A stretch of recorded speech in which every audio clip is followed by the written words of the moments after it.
Kogu Nisu tänav Tallinnas täitus läbilõikava koerakisaga.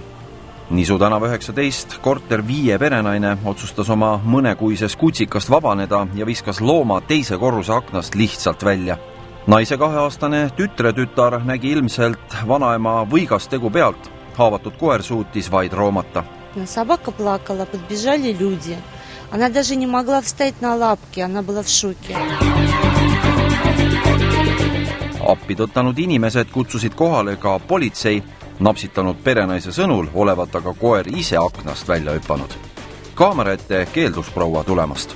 Naabermajas elava Svetlana Loidu sõnul koeraomanik aga valetas. Я была на кухне, мой дом напротив.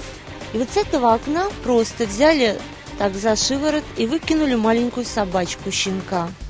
Я выглянула в окно, это было ужасно. Но мы взяли покрывало, накрыли собаку, вызвали полицию. Вызвали с Виленди, приехали служба, которая забирает животных. Вот, ждали, сидели, собака была голодная, начали ее кормить. Вышла соседка эта, которая выкинула, и говорит, что хочу, то и делаю. Ну что это такое? Там маленький ребенок годовалый. Сперва собаку выкинем, потом ребенка выкинем, и что дальше? Таких людей нужно наказывать.